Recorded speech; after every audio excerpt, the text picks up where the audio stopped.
जी। अब चूंकि sir IT sector पर जो है आप कह रहे हैं कि एंट्रीपो के आने की वजह से जो बाढ़ पड़ती हुई दिख रही है, ग्लोबल मार्केट में जो है वो क्रैश देखने को मिल रहा है आईटी सेक्टर को लेकर। उस वजह से हमारे देश के भी जो निवेशक है बहुत बुरी तरह फंसे हुए हैं। सर दीपक तोमर साहब भी हैं, उनका सवाल है कि सर टीसीएस और केपीआईटी टेक में बहुत लॉस हो रहा है, क्या करूं? नहीं देखिए, टीसीएस में देखिए 6 लाख से ज़्यादा एम्प्लॉयज़ है, और जो एंट्रीपो की जो हम लोग कल बात कर रहे थे वो एंड टू एंड सॉल्यूशन एक तरह से दे रहा है कि जो पूरा प्रोसेसिंग करता है, कोडिंग करता है, आपकी एरर चेक करता है, यानी टेस्टिंग भी वही करता है। वो कहते हैं ना कि बाकी सब सॉफ्टवेयर से लिंक होके आपको आउटपुट भी स्प्रेडशीट्स में दे देते हैं। तो यानी ये जो काम ट्रेडिशनल आईटी कंपनी जैसे टीसीएस खुद करते थे, वो जी। पूरा काम वो कर लेगा विदाउट एनी ह्यूमन इंटरवेंशन। अब ये बड़ी बात हो गई। हाँ, जी। कोई भी कंपनी ऐसे ही एआई पे भरोसा नहीं करेंगी कि भाई तू पूरा प्रोसेस कर ले। वो टीसीएस जैसी या इन्फोसिस जैसी कंपनी रखेंगी जो पूरा मैनेज करे। लेकिन कहीं ना कहीं जो पर आवर हम लोग जो चार्जेस ले रहे थे लेबर पे, वो अभी बंद हो जाएगा और वो आउटपुट पे चार्जेस आएगा। तो इसलिए मुझे लग रहा है कि आगे जाके टीसीएस और इन्फो इन सबके मार्जिन पे बड़ा इशू होगा, कॉन्ट्रैक्ट रीनेगोशिएट होंगे, और कहीं ना कहीं एम्प्लॉयज भी इतने सारे चाहिए नहीं आपको। तो मैं पैसिमिस्टिक हूँ इन सब कंपनी में। पहले से मैं बोलते आ रहा हूँ कि यहाँ जो रोड मैप है बहुत टफ है। तो सर ने बोला है कि इनके पास टीसीएस, इवन केपीआईटी पे भी मेरा यही राय है, क्योंकि वहाँ थोड़ा valuation on a higher side है, तो थोड़ा टाइम लगेगा उसको भी। लेकिन केपीआईटी तो भी कंपेरेटिवली टीसीएस ठीक ठाक पोजीशन में, लेकिन स्टिल आई फील कि यहाँ पेसिमिज्म रहेगी। तो मेरे हिसाब से अगर कोई उछाल आता है तो निकलने की ही राय रहेगी। चलिए सर, एस के आहूजा साहब हैं हमारे साथ जुड़े हुए। इनका सवाल है कि ईथर पर सर 500 शेयर्स हैं इनके पास और 1000 का इनके पास जो है 1000 की कीमत का शेयर है सर इनके पास, और पूछ रहे हैं कि व्हाट टू डू। और दूसरा सवाल है इनका एक्सप्रो इंडिया पर भी 300 शेयर से 1050 की खरीद है। वे एथर इंडिया ने परफॉर्मेंस कंपैरेटिवली काफ़ी अच्छा दिया। अगर आप देखें तो नो, जब कंपनी आई और अभी जो रिजल्ट्स आ रहे हैं वो, यानी उन्होंने ओला को भी बहुत ही पीछे छोड़ दिया है, और सेल्स ग्रोथ भी अच्छा है। तो कोई डाउट नहीं, बस वही है कि ये प्रॉफिटेबल कब होगी। दिसंबर का रिजल्ट में एक फ़ायदा है कि कंपेयर टू लास्ट क्वार्टर उनका लॉस कम है। तो ओवरऑल वो एक अच्छा है। देखिए स्टॉक महंगा है, उसमें कोई डाउट नहीं है। तो मेरे हिसाब से आप होल्ड करके देखिए, नया ऐड मत कीजिएगा। लेकिन एक दो क्वार्टर के सबसे बड़ा अनलॉकिंग तब होगा जब ये प्रॉफिटेबल होगा। लेकिन मेरे हिसाब से क्योंकि रिजल्ट अच्छे आ रहे हैं तो आप होल्ड कीजिए, वॉल्यूम्स भी अच्छे हैं। सर दूसरी कंपनी कौन सी बोली आपने? एक्सप्रो इंडिया सर बोल रहे थे वो। एक्सपो इंडिया की में अगर एक्सपो एक्स इंजीनियरिंग होगा शायद। जी जी, उन्होंने कुछ हाँ, टाइपो एरर है उनमें। एक्सप्रो एक्सपो इंजीनियरिंग की बात करें तो ये स्टॉक जी। बहुत ही नीचे जा रहा है ऑलमोस्ट। और अगर मेरे को लग रहा है कि यहाँ और भी थोड़ा, क्योंकि ये छोटा स्टॉक है, स्मॉल, और कहना वीकनेस बहुत है। जी। और अभी भी नो रेवेन्यू में वॉलेटिलिटी, तो I am not too much positive. I think इसमें थोड़ा ध्यान रख के करना, स्टॉप लॉस रहेगा कि इन्वेस्ट करने, नई खरीदी की मैं ना ही बोलूँगा। चलिए सर, मोहम्मद साहब हमारे साथ जुड़ चुके हैं। इनका सवाल है सर कि प्लीज़ एडवाइस एंट्री लेवल और टारगेट बता दीजिए किसमें, तो अवंती फीड्स में सर क्या सलाह होगी सर? शॉर्ट टर्म व्यू है। देखो शॉर्ट टर्म का मैं एक्सपर्ट नहीं हूँ, लेकिन अवंती फिर बहुत ही भागा है ऑलमोस्ट नो नाइन। आप देखिए 780 से ऑलमोस्ट कितना, बाप रे, आज तो बहुत भाग गया, 1087। यानी ये बहुत ही बड़ा मूवमेंट आया है। देखो मुझे जी। अंदर की बात पता नहीं कि क्या है, लेकिन ऑलमोस्ट टॉप पे पहुंचा है। तो मेरे हिसाब से तो इस लेवल पे तो मुझे वैल्यूएशन बहुत ही स्ट्रेच लग रहे हैं। और मैं ना बोलूँगा एंट्री करने का, क्योंकि ओके। रिस्क रिवॉर्ड रेशियो उस तरह का नहीं है ये। ओके सर, फिर दूसरा स्टॉक है सर इन्फोबीन। ये 874 के आसपास की खरीद है। ट्रैक करते हैं सर इन्फोबीन। इन्फोबिन टेक्नोलॉजीज। जी। तो देखिए 874। इन्फोबिन टेक्नोलॉजीज भी सेम सेम कहानी आईटी की है जी ओवरऑल, जी। और बीपीएम पे ये है। और यहाँ भी अगर आप देखें तो प्रोडक्ट इंजीनियरिंग, डिजिटल ट्रांसफॉर्मेशन पे फोकस है। लेकिन ये जो सेगमेंट है इसमें भी थोड़ा इम्पैक्ट आएगा। ये स्टॉक ऑलरेडी बहुत बढ़ चुका है। बीच में अभी आप देखो तो अच्छा खासा बढ़ा था। अब अगर मैं डिजिटल देखूँ इनका तो ठीक है, लेकिन प्रॉफिट ग्रोथ उस तरह से नहीं हो रहा है। और अगर मेरे को वैल्यूएशन वाइज मुझे थोड़ा स्ट्रेच लग रहा है, तो ये भी मेरे एंड से आई थिंक सेल ही होगा। इसमें भी एंट्री मत कीजिएगा। चलिए सर, इंटरग्लोब एविएशन पर भी आपसे चर्चा कर लेते हैं सर। कल जैसा कि आपको भी पता चला होगा कि जो सीसीआई की जो झटका लगा, कंपटीशन वॉच डॉग ने कहा कि एयरलाइंस के खिलाफ जो है अपनी मार्केट पोजीशन के गलत इस्तेमाल की जांच के आदेश दिए हैं। एयरलाइन का स्टॉक जो है दिन में जो है 3.64% गिरकर जो है 4,780 के आसपास आ गया है, जो इस साल के कहा जा रहा है सर। अगर मैं चार्ट्स देखूँ तो 23 जनवरी के बाद जो है सबसे बड़े इंट्राडे की गिरावट देखने को मिल रही है। इंटरग्लोब एविएशन सर, इस पर कुछ ऐड करना चाहेंगे? नहीं, देखिए, ये आई थिंक दरअसल डिस्क्लेमर ये हमारे क्लाइंट्स के पास भी था। हमने तभी सेल दिया था जब ये नो गवर्नमेंट ने डायलॉग आया कि भाई we need more airlines. Okay, ये क्लियर कट दिखा है कि एयरला गवर्नमेंट इनके पीछे पड़ी है और गवर्नमेंट इनकी मोनोपोली तोड़ने पे लगी हुई है। अब जब गवर्नमेंट ही पीछे पड़ जाएगी ना, तो आपको वो स्टॉक में रहना नहीं चाहिए, जी। क्योंकि यहाँ आगे जाके इनके ऑपरेशनल कॉस्ट बहुत बढ़ेंगे। जो जो गवर्नमेंट ने इंस्ट्रक्शन अभी इनको दी है, यानी इनके उस इंस्ट्रक्शन फॉलो करने के लिए इनका ऑलरेडी मार्जिन में स्क्वीज आएगा, प्लस काफ़ी अच्छी खासी पेनल्टी भी आगे के लग सकती है। और अभी ये प्रॉप भी हो रहा है, तो मेरे हिसाब से best days for aviation, sorry, InterGlobe aviation is behind us. तो ओके। बेटर है अवॉइड कीजिए। पूरा एविएशन इंडस्ट्री में एक ही था सितारा, लेकिन वो सितारा भी अभी चल नहीं रहा है। चलिए तपन सर, कल एक बड़ा अच्छा स्टेटमेंट आया मुकेश अंबानी साहब के द्वारा, रिलायंस की जो है, उन्होंने कहा कि भारत में जो है 100 नई रिलायंस जो है बनती हुई दिख रही है मुझे। देश जो है वो डबल डिजिट ग्रोथ के लिए जो है तैयार होता हुआ दिख रहा है। डिजिटल इंडिया और तमाम तरह के जो है इकोनॉमिक फैक्टर्स को जो है वो गिनवाते हुए नजर आ रहे थे। कैसा लग रहा है सर इनके स्टेटमेंट को? पहले हम आपसे समझना चाहेंगे, आफ्टर बजट ये जो स्टेटमेंट आया है इसको कैसे देख रहे हैं आप? वेल, 100 रिलायंस तो मुझे पता नहीं, लग नहीं रहा है, जी। क्योंकि जिस तरह की गवर्नमेंट पॉलिसीज है, देखिए, एक होता है यूएस। यूएस क्यों इतना ग्रो है? क्योंकि वहाँ जो पॉलिसीज होते हैं ना बहुत फ्री होते हैं। यहाँ हमारी पॉलिसीज इतनी फ्री नहीं होती है।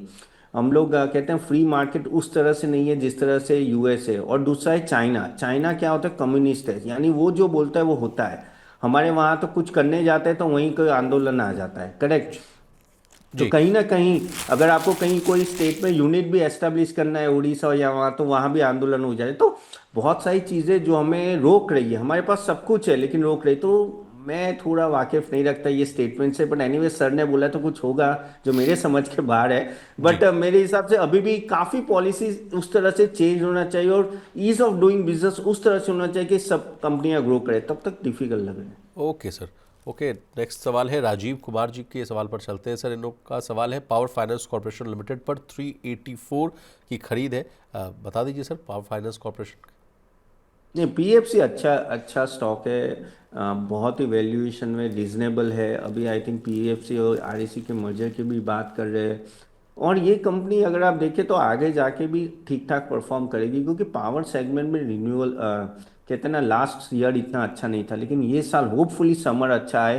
प्रॉब्लम यही हो कि हमारा विंटर थोड़ा खींच गया है, अभी भी थोड़ी ठंड लग रही है। नॉर्मली अभी समर चालू हो जाना चाहिए था, जी। तो वो इम्पैक्ट थोड़ा रहेगा। लेकिन मेरे हिसाब से रिकवरी आएगी, तो पीएफसी ये अच्छे लेवल पे ले बने रहे, I think it may give a better return. Okay sir. Sir आपकी जो कमेंट्री थी स्टार्टिंग में, आपने वो आरबीआई मॉनेटरी पॉलिसी की बैठक को लेकर भी कुछ बात कही थी। अगर मैं जहाँ तक मैं सही समझ पा रहा हूँ सर, जब से जो है एक तो दौर था जब समय जो है रेट कट एकदम पॉज थे भारत में भी, उसके बाद से जब रेट कट की शुरुआत हुई उसके बाद 125 बीपीएस का कट हो चुका है।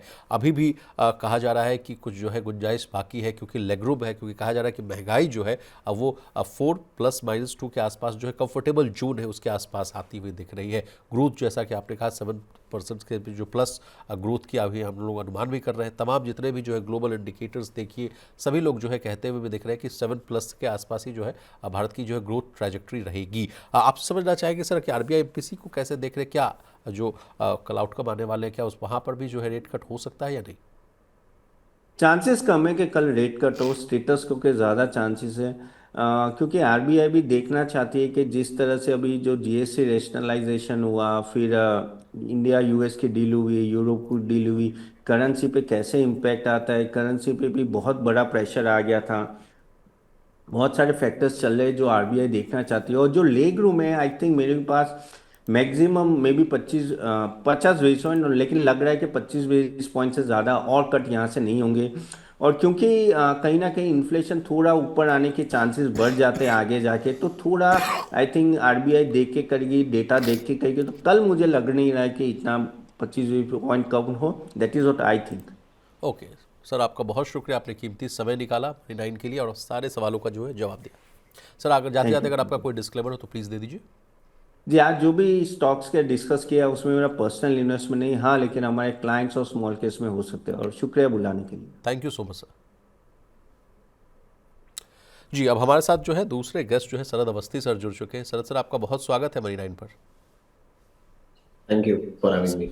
सर बुलाने पहला के आपका लिए। जो है ओपनिंग रिमार्क लेंगे सर, जो बाजार में क्या मच गया है सर। कोहराम सेंसेक्स जो है 480 अंक टूट चुका है। निफ्टी की बात की जाए 25,650 के नीचे ट्रेड कर रहा है। मेटल देखिए, कैपिटल मार्केट में दबाव है। मिड कैप शेयर भी जो है ऊपरी स्तरों से फिसलकर जो है कामकाज कर रहे हैं।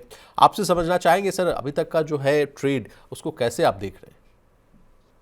मेरे हिसाब से थोड़ी नर्वसनेस है, थोड़ी अनिश्चितता है। जिस तरीके से अमेरिका के संग फ्लिप फ्लॉप चालू रहा है पिछले कुछ समय से, तो मुझे लगता है थोड़ा घबराहट है बाजार में अभी भी कि फाइनली ट्रेड डील का फाइनल स्वरूप कैसा होगा, होगी नहीं होगी। हालांकि दोनों पार्टीज ने अब की बार जिस तरीके से बोला है उससे थोड़ा कॉन्फिडेंस आना चाहिए कि शायद अब की बार हो ही जाएगी। जी और एक अनिश्चितता, और जब जैसे जैसे ये बाहर होगी मेरे हिसाब से हम और तगड़ी अपमूव की तरफ देखेंगे। तो हमारा ये मानना है कि क्वार्टरली नंबर्स अभी तक जो आए हैं वो काफी पॉजिटिव है। स्मॉल कैप्स में काफी आउट परफॉर्मेंस है क्वार्टरली नंबर्स में 3-4 क्वार्टर के बाद। और मेरे हिसाब से ये अगले 2-3 क्वार्टर चलना चाहिए। प्लस बजट का जो सपोर्ट है वो भी काफी बढ़िया रहना चाहिए। कैपेक्स पे ध्यान रहा है, उसका फायदा होना चाहिए। ट्रेड डील मेरे हिसाब से डन एंड डस्टेड है, और इसके अलावा 4 और ट्रेड डील्स हमारे देश ने साइन की है। खास करके यूके और ईयू वाली इसमें से उल्लेखनीय है। तो मुझे लगता है ये सब चीजें अब पॉजिटिव है, और हम ये मान के चल रहे हैं कि अगले 3-4 क्वार्टर काफी पॉजिटिव रहने चाहिए बाजार के लिए। और हम बहुत ज्यादा इस नर्वसनेस में घबराने की सलाह नहीं देंगे। मेरे हिसाब से ये डिप्स को यूज करना चाहिए पोजीशंस बिल्ड करने के लिए। Okay. Sir India US trade deal को लेकर जो अनसर्टेनिटीज चल रही थी तो उस समय जो है तमाम जैसे स्टॉक्स थे उनमें जो है तगड़ी गिरावट देखने को मिल रही थी। 10-10%, 20-20% का डिक्लाइन देखने को मिल रहा था। अब हालांकि जिस दिन ऐलान हुआ उसके बाद से जो है अच्छी खासी रैली देखने को मिल रही है, 10% की तेजी देखने को मिल रही है। क्या उन तमाम स्टॉक्स में अभी बने रहने की आपकी सलाह होगी, या उसमें जो है पार्शियल प्रॉफिट बुकिंग करना चाहिए, या उस पर बने रहें सर। नहीं, बने रहना चाहिए। मेरे हिसाब से ब्रॉडर मार्केट्स में हम ये एक्सपेक्ट कर रहे हैं कि अच्छी तेजी रहनी चाहिए, और ज्यादातर स्टॉक्स खास करके टेक्सटाइल्स वगैरह में हमने काफी करेक्शन देखी थी। श्रिम्प फीड्स वगैरह में हमने करेक्शन जी देखी थी, वहां तो काफी हद तक रिकवर कर गए। और मुझे लगता है अभी क्या टेक्सटाइल के लिए काफी एडवांटेजेस हो गया कि ट्रेड डील भी हो जा रही है, यूके वाली डील भी हो गई, यू वाली डील भी हो गई, और सरकार ने बजट में भी बहुत सारे फिलिप्स देने की कोशिश की है। और सबसे ज्यादा इफेक्टेड भी टेक्सटाइल ही हुआ था, तो मुझे लगता है टेक्सटाइल के लिए काफी पॉजिटिव है। तो ये स्टॉक्स में अभी भी मेरे हिसाब से एक स्ट्रॉन्ग रिकवरी का बाउंड प्ले करना चाहिए। अगर आप कंपैरेटिवली देखें तो आज के दिन इंडिया टैरिफ्स सबसे कम है विजावी जो हमारे कॉम्पिटिटर्स हैं टेक्सटाइल वगैरह में। तो मुझे लगता है काफी पॉजिटिव डेवलपमेंट है, और अभी भी बने रहना चाहिए। अपसाइड है। गोकुलदास वगैरह हो गए, केपीआर मिल हो गया, ये सब में अभी भी बहुत री रेटिंग की गुंजाइश है। Okay sir. सर हमारे साथ कुछ व्यूअर्स जुड़ चुके हैं, उनके सवाल हम ले लेते हैं। राजीव कुमार जी हमारे साथ जुड़े हुए हैं सर। इनका सवाल है मैनकाइंड फार्मा पर 2300 की खरीद है, और ग्लैनमार्क फार्मा इनका दूसरा सवाल है वो 2108 की खरीद है। दोनों स्टॉक पर जो है लॉन्ग टर्म व्यू जानना चाहते हैं। पहले मैनकाइंड फार्मा बता दीजिए सर। फार्मा पे जनरली हमारा व्यू पॉजिटिव है। हमें लगता है जिस तरीके से बायोसिमिलर्स वगैरह पे फोकस सरकार कर रही है उसका फायदा आने वाले समय में मिलना चाहिए। जी मैनकाइंड में हमें उम्मीद करें कि अगले 2 साल ग्रोथ रेट्स वगैरह ठीक ठाक रहेंगे। आप 27-28 में कितना लगभग 25-26% जैसी ग्रोथ एक्सपेक्ट कर रहे हैं। 35-40 तक का मल्टीपल मिलना बहुत मुश्किल नहीं होना चाहिए। तो लॉन्ग टर्म के हिसाब से मेरे हिसाब से आपको 2500 से 2800 रुपए तक के टारगेट्स इसमें मान के चलने चाहिए। और जनरली भी मुझे लगता है जैसे जैसे यूएस के संग भी थोड़ा प्रॉब्लम्स कम होती हैं, तो जनरली फार्मा के लिए अच्छा रहना चाहिए। और मैनकाइंड के पास एक स्ट्रॉन्ग ब्रांड प्रेजेंस भी है, तो मुझे लगता है लॉन्ग टर्म अगर आप सोच रहे हैं 1-2 साल, तो आपको 2500 से 2800 रुपए के लगभग टारगेट्स लेके मैनकाइंड में चलना चाहिए।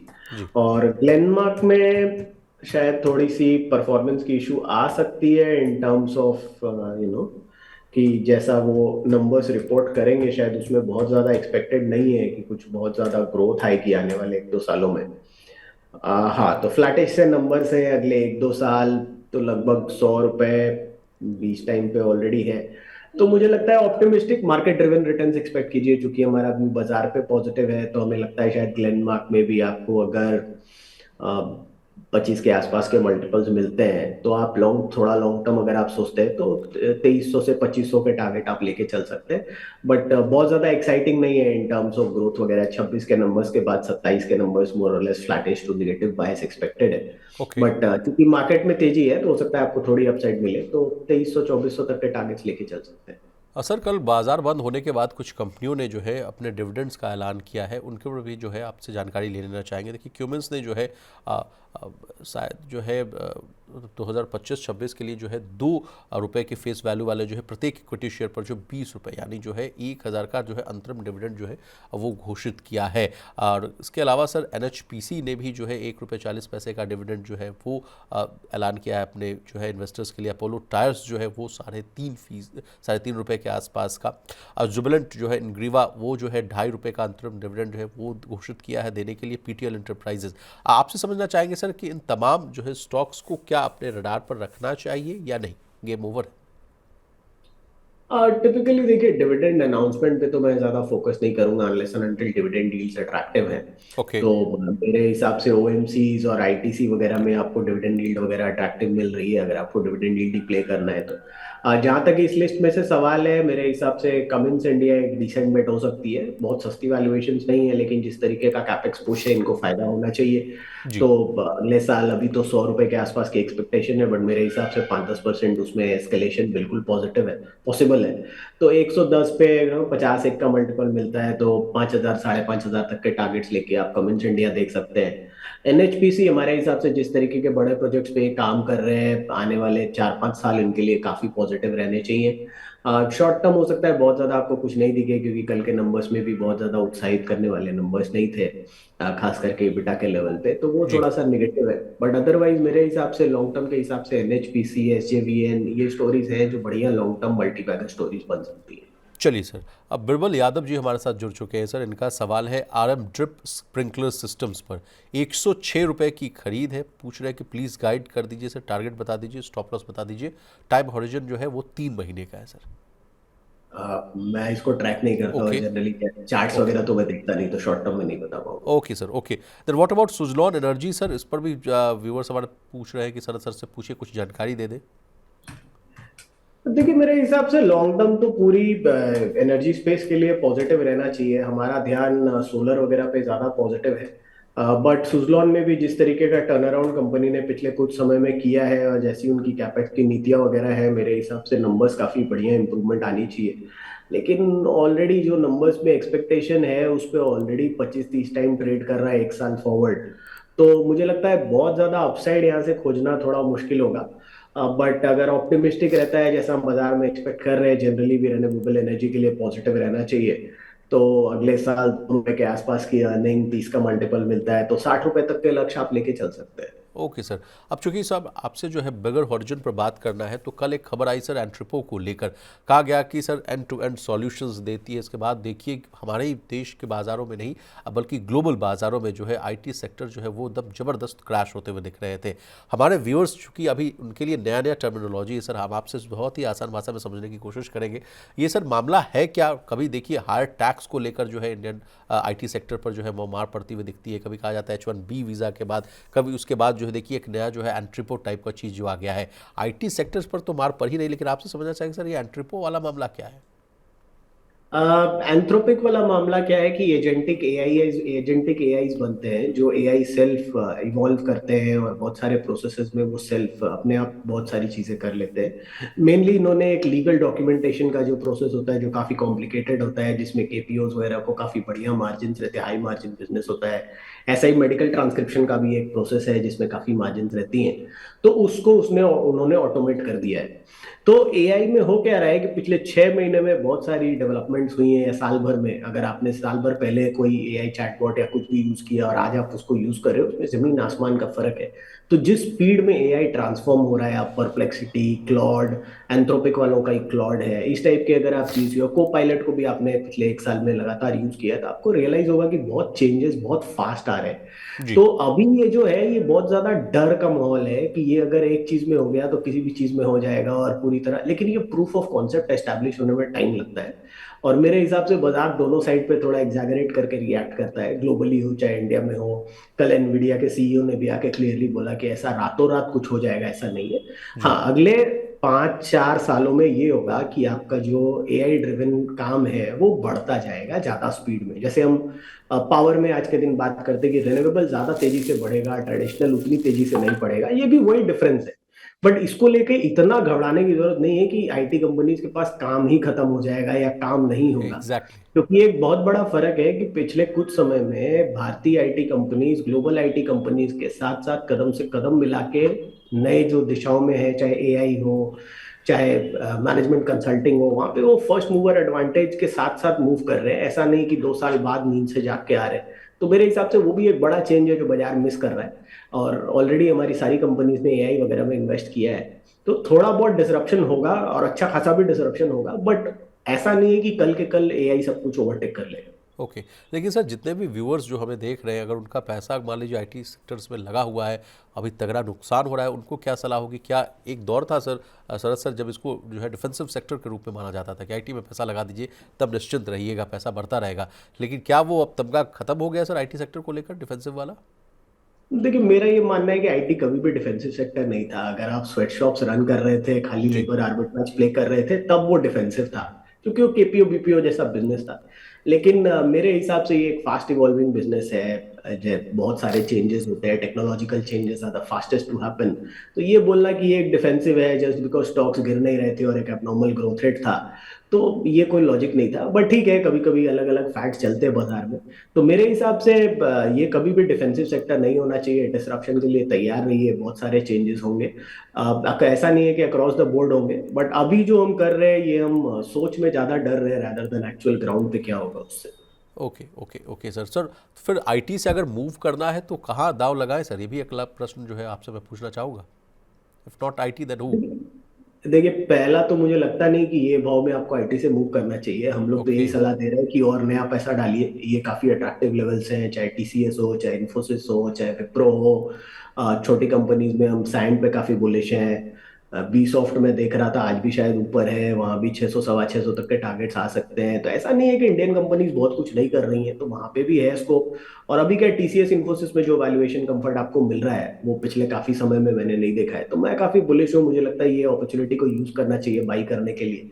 आईटी से मूव आउट करने की सलाह तो हम लोग बिल्कुल नहीं दे रहे। मेरे हिसाब से अभी भी इसी में से आपको बहुत सारे ऐसे गेनर्स मिलेंगे। और ग्लोबल पाई में बड़ा हिस्सा अब गार्नर करना हम चालू करेंगे वैल्यू एडेड प्रोडक्ट्स में, जो कंसल्टेंसी बिजनेस है वहां पे। तो मुझे लगता है अभी भी आईटी में बने रहना चाहिए, मूव आउट करने की कोई ऐसी डर नहीं है। और मुझे लगता है डिफेंस में जैसे हाल में आज बहुत करेक्शन आई है ये सब न्यूज की वजह से, तो वो एक जी। स्पेस हो सकती है जिस पे आप फोकस कर सकते हैं। सर 34% के डिक्लाइन का टारगेट दिया गया है। मॉर्गन स्टैनली की एक रिपोर्ट है, एचएल की आपने बात कही, आज तो 9% टूट कर कामकाज कर रहा है, लेकिन मॉर्गन स्टैनली का कहना है कि जो है प्राइवेट सेक्टर से जो है बढ़ता हुआ कंपटीशन इनके लिए जो है इनके कारोबार को अफेक्ट कर सकता है। सर तो एचएल में बने रहें या बिकवाली कर दें? नहीं नहीं, बिल्कुल बने रहे। मैं तो ये भी सलाह दूंगा कि नया पैसा डालिए। मेरे हिसाब से ये एक काफी बढ़िया कंपनी है with in the defence space, सबसे बड़ी मोट इनके पास है। और मेरे हिसाब से इंटरनेशनल एक्सपोर्ट ऑर्डर्स का एक बहुत बड़ा एवेन्यू है जो खुलने वाला है। ये एक ऑर्डर की वजह से इतना ज्यादा पेसिमिस्टिक होने की जरूरत नहीं है। ओके। बीईएल बीडीएल के कंपैरिजन में वैल्यूएशंस भी काफी अट्रैक्टिव है। मुझे लगता है जो पहले वाले टारगेट्स थे वो सो आसानी से आ जाएंगे। और अगर आप लंबी अवधि का नजरिया रखें 3 से 4 साल का, तो मुझे लगता है बहुत नॉर्मल रिटर्न्स आएंगे। अभी जो हम सिनारियो देख रहे हैं, अब मेरे हिसाब से इंजीनियरिंग की जो मोट होती है, टेक्नोलॉजी या कैपेबिलिटी की जो मोट होती है, वो सबसे ज्यादा अगर डिफेंस कंपनीज में से किसी के पास है तो हैल के पास है।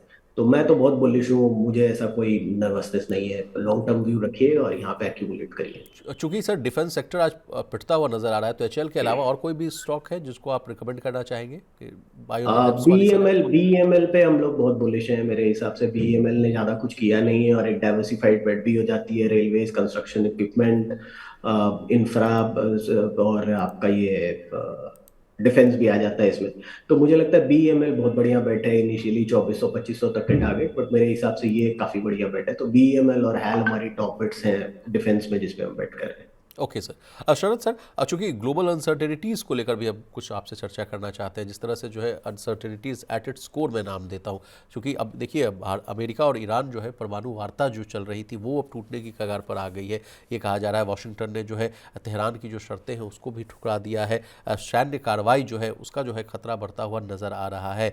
तो पहले सर कहा जा रहा था कि इस साल की शुरुआत जो है थोड़ी जो है अच्छी नोट पर जो होती हुई नजर आती, लेकिन वेनेजुएला वाला मामला आप देख लीजिए, फिर ईरान वाला मामला देख लीजिए, अब तो लग रहा है कि चीज़ें जो है सब अपसाइड डाउन होती हुई नजर आ रही है। तो सर कब तक ये चीज़ें जो है थमती हुई नजर आएगी, जिससे बाजार को सहारा मिले और कुछ जो है आगे बात बने? मेरे हिसाब से देखिए, ऐसा होता है कि विशाल जी, बाजार में जैसे जैसे एक इवेंट हो जाता है उसकी बहुत ज्यादा रेकरिंग इम्पैक्ट नहीं आती है। जी। तो मेरे हिसाब से अब ईरान से रिलेटेड भी कुछ अगर निगेटिव डेवलपमेंट आती है तो उससे बहुत ज्यादा निगेटिव रिएक्शन बाजार में नहीं आएगा। और ये प्रॉब्लमेटिक कंट्रीज रही हैं, मतलब अगर आप जियो पॉलिटिक्स के हिसाब से देखें तो ये प्रॉब्लमेटिक कंट्रीज हैं। कुछ भी रिजोल्यूशन होके फाइनली अगर क्लियर आउट हो जाता है तो सबके लिए बढ़िया है। अगर आप वेनेजुएला में भी देखें, रिजर्व्स होने के बावजूद ऑयल प्रोडक्शन लगातार गिरा था और बहुत तरीके की प्रॉब्लम्स है। ईरान की प्रॉब्लम्स तो वेल नोन है ग्लोबली, किस तरीके से वो रेजिम चेंज के बाद से डाउनफॉल चालू हुआ है। तो मुझे लगता है ये प्रॉब्लमेटिक इकोनॉमीज हैं, इनको जैसे भी रिजॉल्व कर ले ठीक ही है।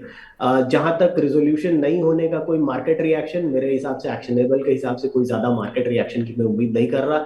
और बाई चांस अगर रिजॉल्व हो जाता है फोर्स से या एमिकेबल उससे, तो मेरे हिसाब से वो एक पॉजिटिव डेवलपमेंट होगी। तो नेगेटिवली कंट्रीब्यूट करने की कैपेसिटी ईरान की या रशिया यूक्रेन टेंशन की शायद बहुत ज्यादा नहीं है, अनलेस एंड अनटिल बड़े प्लेयर्स सब उसमें इन्वॉल्व हो जाएं और आप एक ग्लोबल कैटास्ट्रोफिक सिचुएशन में आ जाए, जिसकी प्रोबेबिलिटी मुझे बहुत कम लगती है। तो जनरली मुझे लगता है इन इवेंट से आपको निगेटिव फिलिप आने की प्रोबेबिलिटी कम है। एक आध दिन बाजार रिएक्ट करे, थोड़ा बहुत सेंटिमेंटल प्ले हो, वो अलग बात है। बट ऐसा कोई सस्टेन डाउन ट्रेंड उसकी वजह से आएगा मुझे उम्मीद नहीं है। बट अगर कोई रेजोल्यूशन हो जाता है तो वो मेरे हिसाब से पॉजिटिव फिलिप जरूर देगा बाजार को। चलिए सर, ऋषिकेश कुमार जी हमारे साथ जुड़ चुके हैं। सर इनके पास जो है अपोलो टायर्स के 100 शेयर्स हैं 520 के भाव पर। शॉर्ट टर्म व्यू जानना चाहते हैं तो प्लीज़ सर बता दीजिए। देखिए, जनरली तो हमें लगता है कि जिस तरीके की इकोनॉमिक स्ट्रक्चरिंग वगैरह हो रही है और जैसे अपोलो के नंबर्स आए हैं, अगले 2-3 साल भी ग्रोथ रेट वगैरह ठीक रहनी चाहिए। तो शॉर्ट टर्म व्यू के हिसाब से तो ऑलरेडी देखिए 40 एक टाइम पे स्टॉक ट्रेड कर रहा है इस साल के नंबर पे। बट अगले साल के नंबर पे लगभग 15 20 16-17 टाइम है। तो मुझे लगता है फेयरली वैल्यूड है। बहुत ज्यादा अपसाइड की उम्मीद शायद आप अपोलो टायर में यहाँ से ना करें अगर आप शॉर्ट टर्म प्लेयर हैं तो। लॉन्ग टर्म ऑब्वियसली स्टोरी थोड़ी डिफरेंट हो सकती है, बट शॉर्ट टर्म प्लेयर्स के लिए मेरे हिसाब से बेटर होगा, जैसे यूएस वाली इशू रिजॉल्व हुई है तो जी। मे बी आप थोड़ा सा बालकृष्ण इंडस्ट्री जैसी स्टोरी में शिफ्ट हो जाए। वहां मुझे लगता है थोड़ा वैल्यूएशन कैचअप होने की जगह है। चलिए सर, नेक्स्ट हमारे जो व्यूअर है उनका सवाल है 3 स्टॉक्स पर सर, जमुना ऑटो, जेके टायर और अनंत राज में। पूछ रहे हैं सर कि इन तीनों स्टॉक्स में फ्रेश एंट्री किया जा सकता है या नहीं? जेके टायर मेरे हिसाब से काफी बड़ी मूवमेंट ऑलरेडी आ गई है, हमने कुछ समय पहले रिकमेंड भी किया था, शायद अभी फेयरली स्क्वायरली वैल्यूड है। अनंत राज पे मैं बहुत बुलिश हूँ। मेरे हिसाब से जो डेटा सेंटर की स्टोरी है और जो वैल्यूएशंस पे अनंत राज अवेलेबल है, सर्टेनली नया पैसा इसमें डालना चाहिए। और जमुना ऑटो, जितना मुझे रफली याद है कि शायद वैल्यूएशन अट्रैक्टिव है, अपसाइड होनी चाहिए इसमें। आ, हाँ, मतलब ज्यादा कुछ ग्रोथ अगले साल भी एक्सपेक्टेड नहीं है, बट मेरे हिसाब से ठीक है। फेयरली वैल्यूड कहूंगा मैं जमुना मोटो को। बहुत ज्यादा अपसाइड नहीं है तो बहुत ज्यादा डाउन साइड भी नहीं है। ऑप्टिमिस्टिक रहे तो 150 रुपए तक के टारगेट्स आप एक्सपेक्ट कर सकते हैं। बट तीनों में से बेस्ट बेट मेरे हिसाब से अनंत राज है, जहां मैं बिना ज्यादा डाउट्स के नया पैसा कमिट करने को तैयार रहूंगा। Okay sir. सर नेक्स्ट सवाल आ रहा है गोल्ड बीज को लेकर। बोला जा रहा है सर कि क्या करना चाहिए और टारगेट क्या रहेगा, प्लीज़ बता दीजिए सर। सर चूँकि बेहतर बता पाते हैं सर, गोल्ड बीज को लेकर क्या है? फिलहाल अवॉइड करिए, मेरे हिसाब से पूरे कमोडिटी बास्केट को अवॉइड करिए एक आधी महीना। ये जो वोलेटिलिटी आई है इसको थोड़ा सा सेटल डाउन होने देते हैं, उसके बाद आप कॉल लीजिए रैदर देन की बहुत ज्यादा अग्रेसिव होने के, क्योंकि बहुत बड़ी तेजी हमने गोल्ड और सिल्वर और बाकी कमोडिटीज में देखी है, खास करके गोल्ड और सिल्वर में। तो मुझे लगता है थोड़ा बहुत वोलाटाइल रह सकता है ये एक आधा महीना। तो एक आधा महीना अवॉइड करिए, उसके बाद एक स्टैटिक पोजीशन लेते हैं। अगर उसके बीच में यहाँ से 15-20% नीचे आ जाता है, तो मेरे हिसाब से आप बिना सोचे एक फ्रेश और पोजीशन धीरे धीरे ग्रेजुअली ले सकते हैं कि 20-25% ऑफ एलोकेशन आप वहां पे कर ले। लेकिन मुझे लगता है अभी एक आधी महीना तो कम से कम वेट करना चाहिए सर अभी की अक्रॉस। जो जी सर अभी की जो ब्रेकिंग खबर ये आ रही है कि एमसीएक्स पर भी हाहाकार मच चुका है। सिल्वर ईटीएफ की बात की जाए, यानी जो चांदी की जो चमक है वो फीकी होती हुई नजर आ रही है। 15% तक जो है वो टूट चुका है सिल्वर ईटीएफ। आपसे समझना चाहेंगे सर कि 29 जनवरी को दिन था जो 4,20,000 के पार था सिल्वर। उसके बाद जो है वहाँ से जो है 1 से 2 दिन में वो जो है 2 लाख के आसपास आता हुआ दिखा। फिर उसके बाद जो है अब बाइंग ऑन द डिप्स की सलाह दी गई। उसके बाद जो है 2 से 270 के आसपास गया। फिर आज देखिए आज भी गिरावट है। इस तरह की जो है वोलाटिलिटी सर जो देखने को मिल रही है, इसमें निवेशक जो है उनको लगता है कि पैसा बंद तो जाएगा लेकिन वो ट्रैप भी हो जाते हैं। तो ऐसे में आपसे जो है, आप चूंकि जो है सेबी रजिस्टर्ड एनालिस्ट हैं, आपको लोग देखना और सुनना चाहते हैं, आपकी क्या सलाह होगी सर ये सिल्वर ईटीएफ में ऐसे भारी भरकम जो ट्रेड लेना चाहते हैं लोग, उनको क्या करना चाहिए? अभी भी दूर रही है। जो कमोडिटी की सलाह मैंने अभी दी वही चीज मैं अभी भी मेंटेन कर रहा हूँ। जब सिल्वर ऊपर भी जा रहा था मैं यही बोल रहा था कि सिल्वर की एक ट्रजेक्टरी है कि बहुत एबनॉर्मल मूवमेंट्स ऊपर और नीचे, खास करके नीचे की तरफ होते हैं। तो पेपर में हो सकता है आपको पैसा दिखे लेकिन वो पैसा लेके निकलना बहुत मुश्किल हो जाता है। और ये गिरता हुआ भाव पकड़ने की कोशिश मत करिए। एक आध दिन का पुल बैक आया है बट मेरे हिसाब से जो एक एबनॉर्मल तेजी थी वो खत्म हो गई है। 6-7 टाइम नीचे से स्टॉक बढ़ गया था, शायद $15-20 से सिल्वर बढ़ के 110-115 तक चला गया। और जनवरी वाली मूवमेंट तो और ज्यादा माइंड बॉगलिंग थी, वो तो अब लगभग शायद पूरी तरह समाप्त हो, कैटपल्ट हो गई है। तो मुझे लगता है आपको सिल्वर में अभी भी बिल्कुल पोजिशंस पे ध्यान नहीं देना चाहिए। और अगर आपका पैसा बन रहा है तो मेरे हिसाब से जो बन रहा है वो लेके निकल जाए, ओके वो बेटर होगा।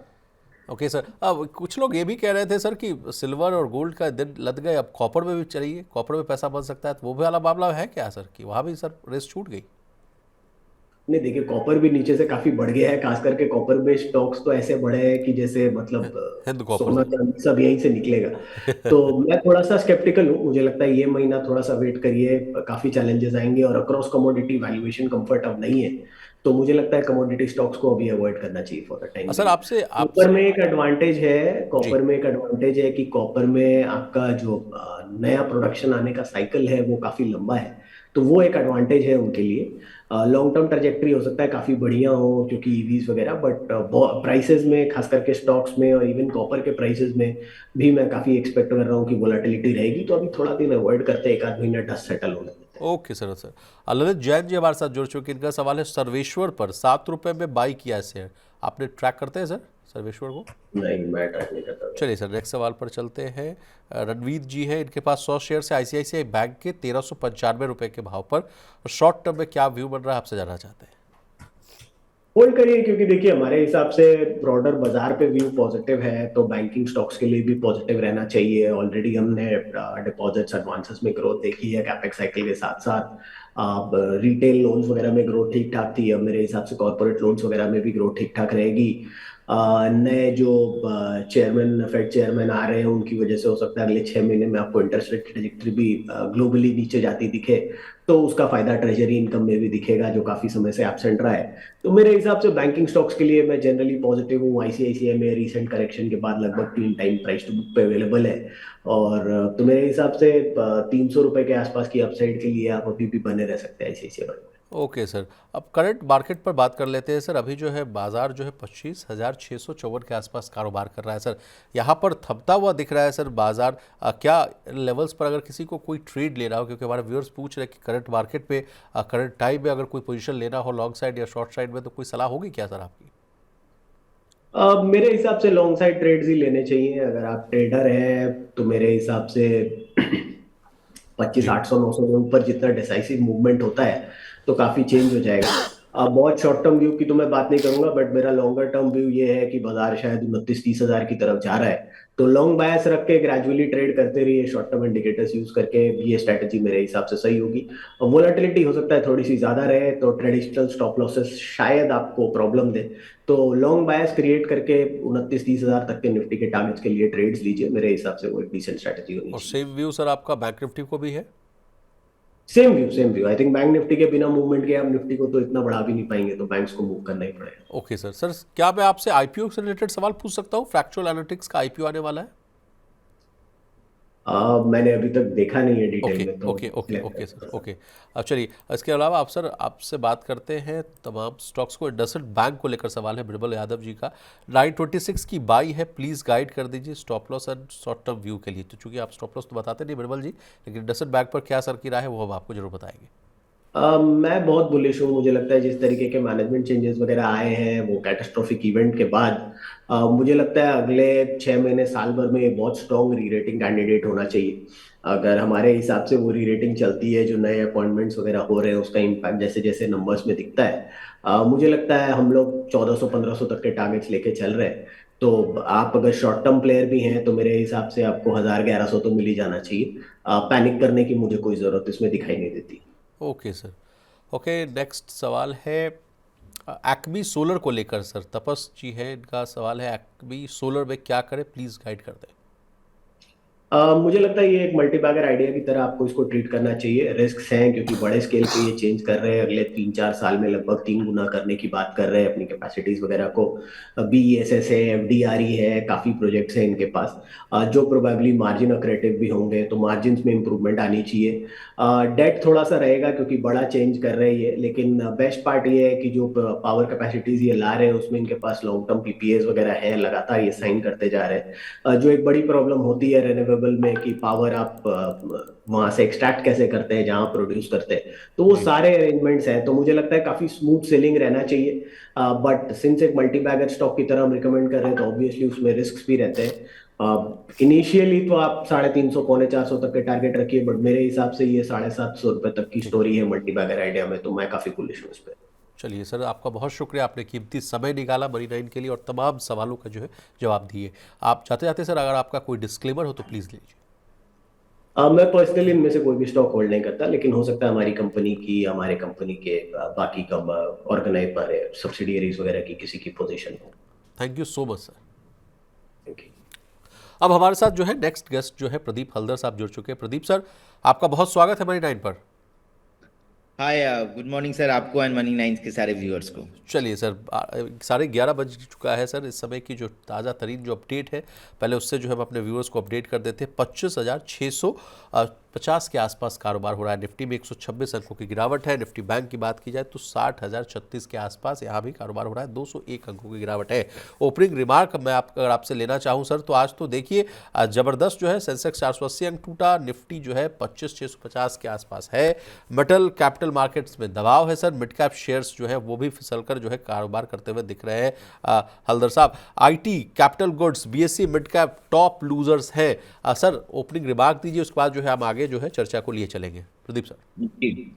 देखिए, जब ईयू के साथ इंडिया का तो डील हो गया, लेकिन मार्केट ने उतना ज़्यादा एक्साइटमेंट नहीं हुआ था। मार्केट ज़्यादा एक्साइटमेंट था यूएस इंडिया का ट्रेड डील में, बिकॉज डोनाल्ड ट्रंप के साथ जो लगातार, मतलब हम लोग ही मनी नाइन पे लास्ट एक साल से ऑलमोस्ट 6-8 महीने से डिस्कस कर ही रहे थे कि जी ये ट्रेड डील कब होगा कब होगा। तो बाद में जैसे ही हुआ, मार्केट में हमने पैनिक सेलिंग भी देखा एक टाइम पे। अब मार्केट में उस दिन क्या हुआ, पैनिक बाइंग हो गया। अब ओके पैनिक बाइंग में निफ्टी तो प्राय नियर ऑल टाइम हाई लगाने के आसपास ही गया था, उसके बाद थोड़ा बहुत प्रॉफिट बुकिंग। सो मुझे लगता है कि ये प्रॉफिट बुकिंग होना इंपॉर्टेंट है मार्केट के लिए, और हेल्दी भी है, इकोनॉमी के लिए अच्छा होता है। क्योंकि देखिए, ट्रेड डील का अभी जितने भी इंटरप्रिटेशन है ये आपको मिलेंगे आगे भी। बाकी जिस तरीके से उस दिन बाइंग हुआ था, उसके बाद सेकेंड 2 दिन नॉन स्टॉप थोड़ा बहुत जो प्रॉफिट बुकिंग चल रहा है, ये नॉर्मल है, ऐसा कोई एबनॉर्मल थिंग है नहीं, और ये होना भी चाहिए। मुझे लगता है कि निफ्टी में 25,500 एक स्ट्रॉन्ग सपोर्ट जोन अभी है, और ऊपर के साइड में 25,950 26,000, ये जो रेंज है इस रेंज के अंदर ही रहने वाला है। अगर 25,500 जो है इसके नीचे सस्टेन होता है, अगेन जो बजट डे का एक पैनिक लो था ऑलमोस्ट, जब फाइनेंस मिनिस्टर मैम स्पीच दे रहे थे उस टाइम पे, एसटीटी। ऑलमोस्ट 24,000 600 700 के अप्रोक्स लो था। मुझे लगता है कि नेक्स्ट जो सपोर्ट जो होना ना वो 25,000 के नीचे ही होने वाला है। बाकी अभी रेंज बाउंड ही रहने वाला है। बैंक निफ्टी अच्छा लग रहा है। बैंक निफ्टी अगर कभी भी 59,200 59,300 के आसपास मिलता है स्ट्रैगर मैनर पे, quality of few banks like PSU and privates by करने का सलाह रहेगा। ओके मार्केट को लेकर अभी ज्यादा डरा हुआ हम नहीं है, क्योंकि ओवरऑल सेंटीमेंट पॉजिटिव ही है। थोड़ा बहुत ये प्रॉफिट बुकिंग के चलते ही हम थोड़ा हेल्दी करेक्शंस देख रहे हैं। Okay sir. अब चूंकि हमारे साथ कुछ व्यूअर्स भी जुड़ चुके हैं सर, उनके भी सवाल ले लेते हैं। पहला सवाल सर आ रहा है कि सर प्लीज़ टारगेट बता दीजिए किसका। तो आईटी स्टॉक्स को लेकर जो है बहुत जो है खलबली मची हुई है सर। कल से जो एंथ्रोपिक को लेकर जो सवाल उठ रहे हैं, कहा जा रहा है कि भारत ही नहीं बल्कि विदेशों में भी जो है कोहराम मच चुका है।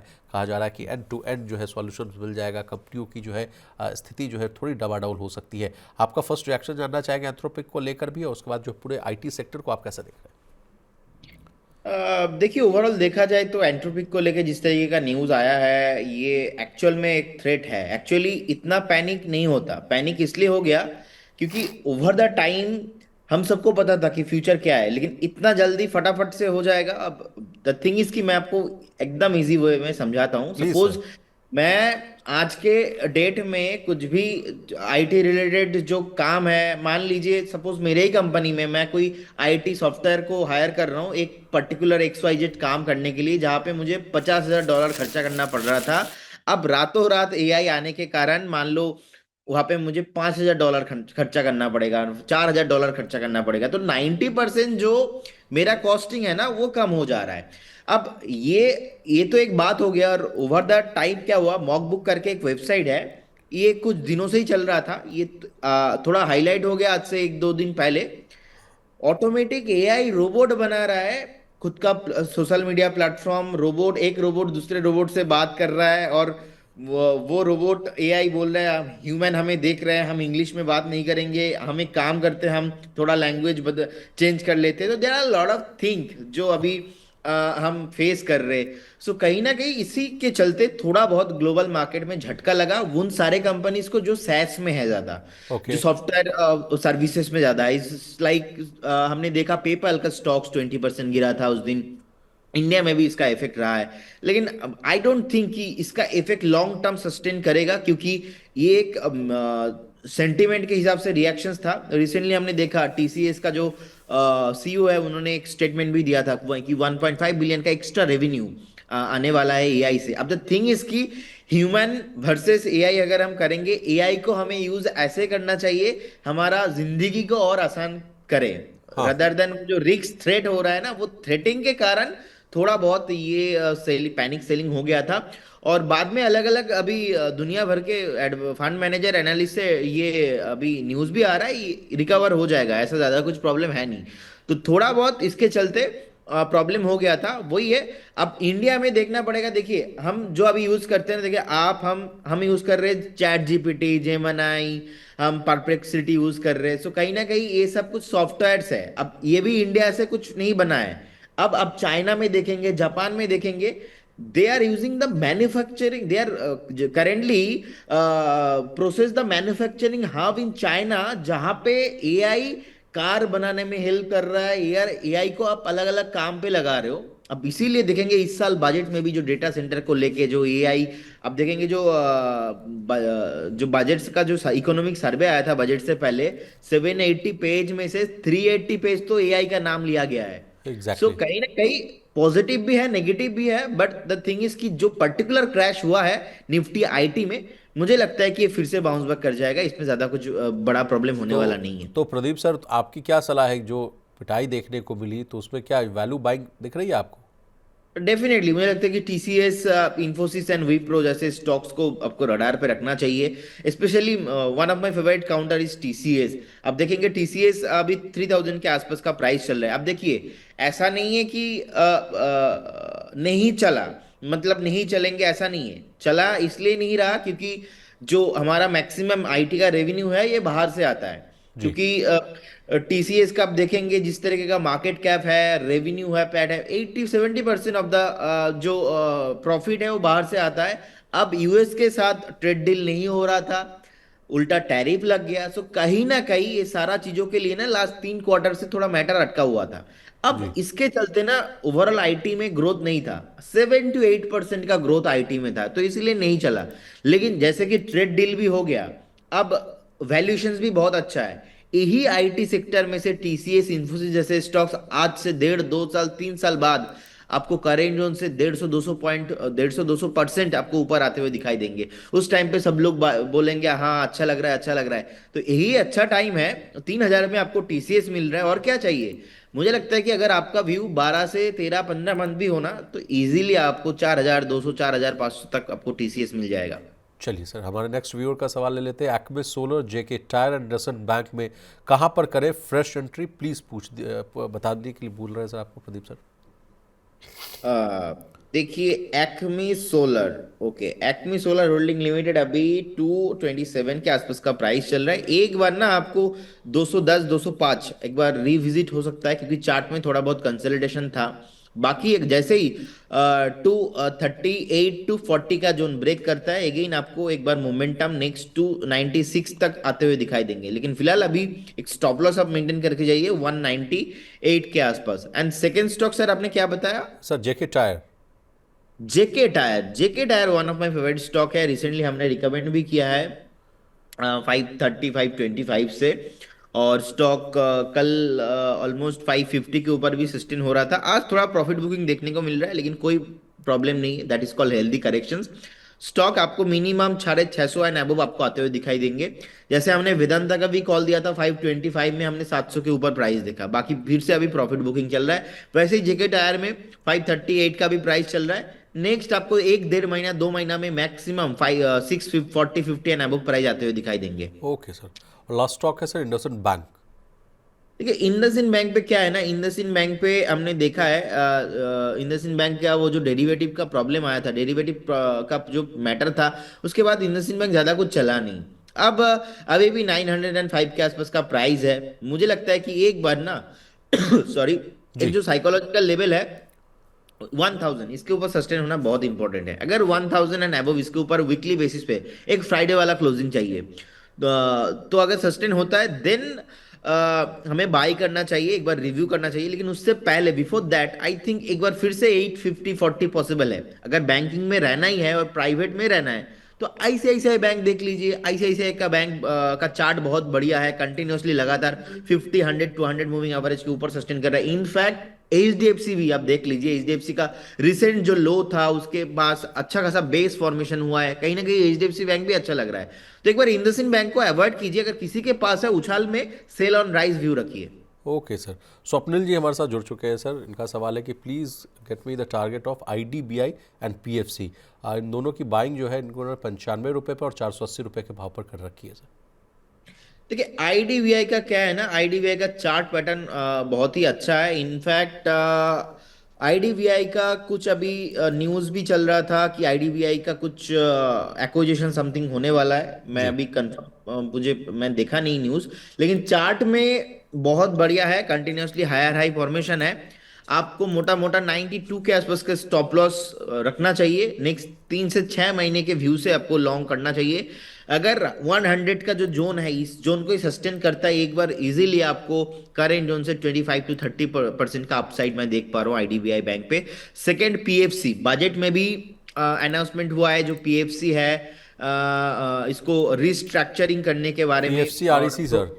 Yes yes yes. जी। सो थोड़ा बहुत मुझे लगता है कि पीएफसी आरएसी में प्रॉफिट बुकिंग आपको देखने को मिल सकता है, लेकिन वैल्यू जोन के आसपास ही है, बहुत टाइम से चला नहीं है।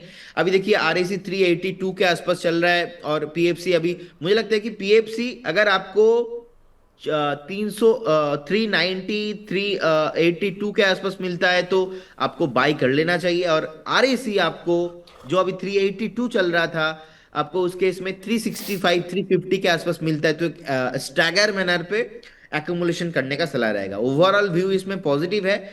6 से 9 महीने का व्यू, मतलब 2 से 3 क्वार्टर का व्यू एटलीस्ट आपको लेके चलना चाहिए। ओके सर, डिफेंस के अलावा सर ज्वेलरी स्टॉक्स जो है वहाँ पर भी जो है पिटाई देखने को मिल रही है। मुथूट फाइनेंस आप देख लीजिए या कल्याण ज्वेलर्स देख लीजिए, सभी में जो है 4.5 से 3.5% की जो आसपास की जो है गिरावट देखने को मिल रही है। आज सिल्वर ईटीएफ की भी अगर मैं बात करूँ सर, तो वहाँ भी जो है मार्केट जो है क्रैश होता हुआ दिख रहा है। एमसीएक्स पर अगर देखें तो हाहाकार मचा हुआ है, 15% जो है वो सिल्वर ईटीएफ टूट कर जो है कामकाज करता हुआ दिख रहा है। आपसे समझना चाहेंगे सर कि कमोडिटी स्पेस में और जो ईटीएफ वाला मामला है और तमाम ज्वेलरी स्टॉक्स पर क्या आपकी नज़र है? अब देखिए विशाल जी, तो बात क्या है ना, जिस तरीके से हमने देखा है सिल्वर और गोल्ड में एक तरफा रैली, अब ये तो होना ही था। अब एक तरफा देखिए फोमो तो नहीं चलेगा। अब यहाँ पे क्लियर कट हम सबको पता है कि नहीं, there are many people they told कि नहीं इंडस्ट्रियलिस्ट डिमांड है, प्रोडक्शन हो रहा है, लेकिन जी। कब तक? नॉन स्टॉप फोमो तो नहीं चलेगा, तो प्रॉफिट बुकिंग आना ही था। हेल्दी करेक्शंस नॉर्मली होता है, लेकिन जिस तरीके का क्रैश हुआ है, अब मुझे लगता है कि देखिए अगर कोई भी एसेट क्लास ऐसे लॉन्ग टर्म चलता नहीं है तो 100% अगर उससे ज्यादा चल रहा है तो 30-50% करेक्शन आना नॉर्मल है। और हमने मनी नाइन के चैनल पे बार बार संदीप जी के साथ, आप देखेंगे मेरा इंस्टाग्राम में रील भी है, मैं अलर्ट दे रहा था उसके बाद जी। ही क्रैश हो गया पूरा। सो कहीं ना कहीं ये नॉर्मल है। और मुझे लगता है कि जिस तरीके का मुथूट फाइनेंस का भी अगर हम चार्ट देखेंगे, क्योंकि इनका मैक्सिमम रेवेन्यू गोल्ड के लोन। कारोबार से ही आता है, जी। गोल्ड लोन से। सो जिस तरीके का चार्ट यहाँ पे भी था, नॉन स्टॉप एक तरफा बाइंग, यहाँ पे भी प्रॉफिट बुकिंग आना है। मुझे लगता है कि एक बार 3250 3100 तक तो मिनिमम आना है। तो अगर किसी के पास है फॉर द लॉन्ग टर्म, आप बने रहिए, लेकिन शॉर्ट टर्म के हिसाब से एक बार आपको प्रॉफिट बुकिंग करना चाहिए। और अगर रही बात सिल्वर का, हमने देखा आज से एक दिन पहले ही $75 में इंटरनेशनल मार्केट में सपोर्ट लिया था, उसके बाद 92 91 तक गया, अब फिर से आज क्रैश हो गया। अभी ऑलमोस्ट जिस तरीके का प्राइस चल रहा है, ऑलमोस्ट सिल्वर 77 के आसपास जी। इंटरनेशनल मार्केट पे 11 11.5% अभी नीचे है। अब ईटीएफ इंडिया में देखेंगे 12 13 14% नीचे आ गया है, almost Tata HDFC and everything. So कहीं ना कहीं ये हाई एक वॉलेटाइल एसेट क्लास बन चुका है। आपको अभी ऐसा नहीं सोचना चाहिए कि गोल्ड सिल्वर बहुत सेफ है, ऐसा ओके। नहीं। अभी ये जमाना बदल गया है और उल्टा हो गया है, गोल्ड सिल्वर बहुत रिस्की बन चुका है। सो मुझे लगता है कि देखिए एक सपोर्ट लेने के लिए $70 मुझे लगता है कि एक सपोर्ट है। अब इसका अगर इसके नीचे आता है तो आपको 59 55 तक मिल सकता है इंटरनेशनल मार्केट में सिल्वर। उस केस में आपको जितने भी हमारे इंडियन सिल्वर ईटीएफ है, इसमें और आपको 20 से 25% का क्रैक डाउन देखने को मिल सकता है। लेकिन ये शॉर्ट टर्म व्यू मैं इसमें नहीं दूंगा। अगर आपके पास नेक्स्ट 2 4 साल 5 साल का व्यू है, then you should do it. Otherwise अभी फ्रेश एंट्री करने का सलाह नहीं रहेगा। उससे अच्छा बेटर है कि इंडिया में आप मैन्युफैक्चरिंग इंडेक्स में फोकस कीजिए, क्योंकि गवर्नमेंट का फोकस भी अभी है और मैन्युफैक्चरिंग में ग्रोथ भी चल रहा है बहुत बढ़िया। जी सर, आपने बहुत अच्छी बात शेयर दी कि केपेक्स को लेकर जो है 11.2 लाख करोड़ का जो आवंटन था उसको बढ़ाकर जो है इस साल जो है 12.2 लाख करोड़ के आसपास किया गया था। तो मैन्युफैक्चरिंग, पीएलआई, इन तमाम फैक्टर्स को जो देखते हुए सर प्रदीप सर, कहाँ इन तमाम सेक्टर्स को अगर समराइज कर देखें तो कहाँ जो है एस्पिरेशनलिटी बढ़ती हुई दिख रही है, किस सेक्टर्स में जो है वो पैसा बढ़ता हुआ दिखेगा? देखिए मुझे लगता है कि थोड़ा डाइवर्सिफिकेशन करना चाहिए। अब देखेंगे कैपेक्स में ऑलमोस्ट 9% ग्रोथ ही हो रहा है, लेकिन गवर्नमेंट का जिस तरीके का फोकस मैन्युफैक्चरिंग में है और डोमेस्टिक कंपनीज में है, हमें लगता है कि आपको डोमेस्टिक कुछ स्टॉक स्पेसिफिक भी इन्वेस्टमेंट सोचना चाहिए। कुछ आप देख लीजिए, इसमें से कुछ ऑटो रिलेटेड कंपनीज है, इसमें से कुछ आपको फार्मा रिलेटेड भी कंपनी मिलेंगे। सो स्पेसिफिक एक दो अगर मैं नाम लेना चाहूंगा तो अशोक लीलैंड मुझे अच्छा लगता है। ओके। और जिस तरीके का अशोक लीलैंड का चार्ट है, आप देखेंगे कंटिन्यूअसली हायर हाई फॉर्मेशंस है और मार्केट में गिरावट आ रहा है, लेकिन लास्ट 2 3 महीने में देखिए इतना वॉलेटाइल है, इक्विटी नीचे आ रहा है, अशोक लीलैंड में कुछ नहीं हुआ। अब अगर थोड़ा हम देखेंगे, मैं थोड़ा अलग सेक्टर में भी जा रहा हूं, लेकिन क्योंकि चार्ट बहुत अच्छा लग रहा है, एक स्टॉक है टाटा स्टील। टाटा स्टील भी देखेंगे मार्केट नीचे आया है, टाटा स्टील नीचे नहीं आया। तो विशाल जी, लीडर जी। ना वही सारे स्टॉक होंगे जो स्टॉक ये जो वॉलेटिलिटी है, इस वॉलेटिलिटी में पार्टिसिपेट नहीं कर रहा है। अब इतना टेंशन है दुनिया भर में, और जी। हमारे इंडिया अगर कुछ स्टॉक स्पेसिफिक जो इस वॉलेटिलिटी के अंदर पार्टिसिपेट ही नहीं कर रहा है, तो वही सारे स्टॉक नेक्स्ट लीडरशिप देने वाला है। अब देखेंगे डेटा सेंटर को लेके जिस तरीके का अनाउंसमेंट आया है, एआई को लेके, उसके बाद सेमीकंडक्टर को लेके। सेमीकंडक्टर में एक स्टॉक है अपना मॉसचिप करके, तो मॉसचिप में for the long term view से हम इन्वेस्टमेंट करके जा सकते हैं। डेटा सेंटर में अगर हम देखेंगे, डेटा सेंटर इंफ्रास्ट्रक्चर में अनंत राज करके एक स्टॉक है, तो मुझे लगता है कि अनंत राज में भी नेक्स्ट हमें फोकस रखना चाहिए। तो ये ना टेक्निकल व्यू नहीं है, ये बेसिकली मोटा मोटा एक आउटलुक है कि इंडस्ट्री क्या ग्रोथ हो सकता है ओवरऑल। तो ये थोड़ा बहुत ज्यादा फंडामेंटल हम देखेंगे नेक्स्ट आने वाला दिनों में थोड़ा बहुत चेंजेस हमें दिखाई देंगे, तो उसके अकॉर्डिंग हमें थोड़ा व्यू मुझे लगता है कि मेंटेन करना चाहिए। चलिए सर, गजोधर जी है नेक्स्ट हमारे व्यूअर, इनका सवाल ले लेते हैं सर। V2 रिटेल में क्या करें? प्रदीप हल्दर सर, ये आपसे सवाल है। आप 2500 की बाइंग है, target and stop loss please बता दीजिए। देखिए अभी 2066 के आसपास का प्राइस चल रहा है। मुझे लगता है कि अगर हम सपोर्ट ढूंढने के, एक बार ना एक रिसेंटली लो लगाया था ऑलमोस्ट 1875, 1875, यहाँ पे एक स्टॉप लॉस आपको मेंटेन करना चाहिए, बने रहना चाहिए, क्योंकि ऑलरेडी स्टॉक चला हुआ है। लास्ट एक हफ्ते में भी देखेंगे ऑलमोस्ट अभी भी 7.23% के आसपास चला है, थोड़ा चला हुआ है एक हफ्ते में, तो थोड़ा हो सकता है कि कंसोलिडेशन दिखाए। लेकिन जैसे स्टॉक 2125 का लेवल को ऊपर के साइड में ब्रेक करता है, देन आपको इजीली उस जोन से 20 से 25% का मूवमेंट देखने को मिलने का हाई पॉसिबिलिटीज है। Okay sir. सौरभ गोयल जी हमारे साथ जुड़ चुके हैं सर। इनका सवाल है कि आई हैव SBIN 747 की खरीद है और L&T फाइनेंस 185 की खरीद है, 3 से 6 महीने का टारगेट बता दीजिए। SBI sir 747। देखिए, स्टेट बैंक ऑफ इंडिया एक प्रोमिनेंट बैंक है PSU में, एंड मुझे लगता है कि अभी अगर हम देखेंगे 1077 1080 के आसपास का प्राइस चल रहा है, कंटिन्यूअसली एक हायर हाई फॉर्मेशन है, और गवर्नमेंट का एक कमिटी फॉर्मेशन होने वाला है स्पेशली बैंकिंग सेक्टर में। 12 बैंकों एंड को मर्ज करने की बात हो रही है सर, 4 बैंक्स बनाने की बात कही जा रही जी। मुझे लगता है कि रिसेंट जो PSU इंडेक्स अगर हम देखेंगे टेक्निकली, 50 मूविंग, इनफैक्ट 100 एंड 200 जो एक्सपोनेंशियल मूविंग एवरेज प्राइस है, इसके ऊपर सस्टेन करता है। तो मैं PSU बैंकों को लेके बहुत ही पॉजिटिव हूँ। इनफैक्ट हम लास्ट 6 महीने से कवरेज भी कर रहे हैं, और उसके बाद बहुत बढ़िया चला। स्टेट बैंक ऑफ इंडिया में 750 से हमारा कवरेज में है, हमारा टारगेट है 1150 1200 शॉर्ट टाइम में ही। अभी देखते देखते 1100 तो आ ही गया है। मुझे लगता है कि थोड़ा बने रहिए, इजीली आपको 1150 1200 के आसपास मिलेंगे। Then you should book your small profit booking, या तो पार्शियल प्रॉफिट बुकिंग हम बोलेंगे, एक बार प्रॉफिट बुक करना चाहिए, बने रहिए। LTF जो L&T फाइनेंस अभी 283 के आसपास का प्राइस चल रहा है, मुझे लगता है कि शॉर्ट टर्म में ना बहुत रैली हो चुका है, इसीलिए देखेंगे एक मंथ का जो लो है, लो के आसपास अभी आ चुका है। एक मंथ पे ऑलमोस्ट नेगेटिव 12% के आसपास का रिटर्न दिया है। जिस तरीके का प्रॉफिट बुकिंग चल रहा है, एक बार मेरे को लगता है कि 276 अगर ब्रेक होता है, एक बार आपको 250 245 तक आपको आते हुए दिखाई देंगे, तो देन आपको फिर से एवरेज करने का मौका ढूंढना चाहिए जो L&T फाइनेंस है। लेकिन फिलहाल अभी होल्ड करने का सलाह रहेगा अगर किसी का लॉन्ग टर्म का व्यू है तो। चलिए सर, महाजन जी हमारे साथ जुड़ चुके हैं सर। इनका सवाल है कि क्या मैं फ्रेश एंट्री ले सकता हूँ HAL में करंट मार्केट प्राइस को लेकर। सर आज जो है ब्रोकरेज हाउस की एक रिपोर्ट भी आई है, 34% का जो है टारगेट प्राइस जो है वो घटाया गया है, और तर्क ये दिया गया है कि जो है इसको जो है कंपटीशन जो है प्राइवेट सेक्टर से जो है कंपटीशन मिलेगा, उससे जो है इनका कारोबार वो प्रभावित होगा।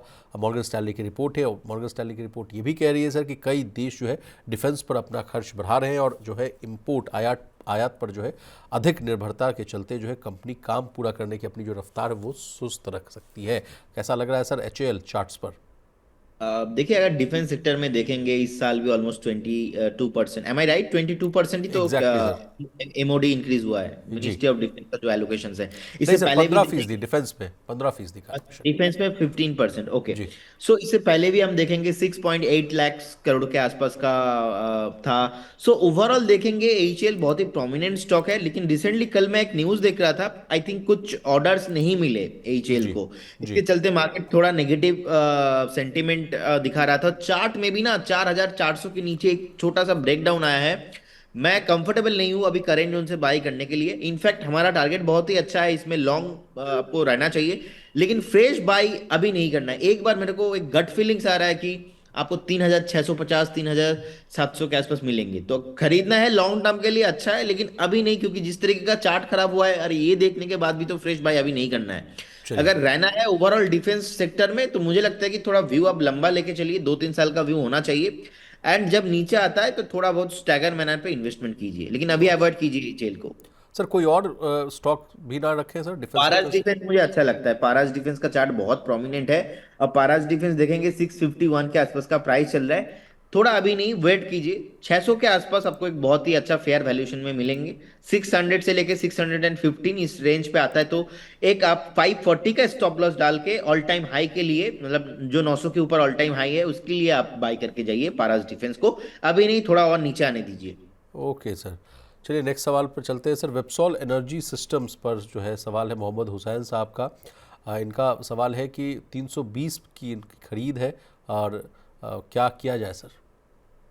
देखिए, आई थिंक उनको सुनने में अच्छा नहीं लगेगा, बट सच्चाई तो थोड़ा ऐसा ही होता है। एक साल में 55% नेगेटिव रिटर्न है, ROI है, और आपने इतना हायर वैल्यूएशन में लिया है। सबसे ज्यादा प्रॉब्लम है कि लोग not maintain, people not maintain their stop loss, actually stop loss maintain नहीं करते। आप देख रहे हैं कि लगातार नीचे आ रहा है और आपने स्टॉप लॉस भी मेंटेन नहीं किया, ऐसा नहीं होना चाहिए। अभी 68 है, मैं बोलूंगा कुछ भी उछाल मिलता है, हर एक उछाल में आपको एग्जिट का व्यू ही देखना चाहिए। और जो कि विशाल जी मैं आपको वही बोल रहा था, आपको अभी ऐसे स्टॉक्स में फोकस रखना चाहिए जो स्टॉक्स टूट नहीं रहा है। जी। अब जरूरी नहीं है कि वो चलेगा, टूट नहीं रहा है मतलब वो लीडर है।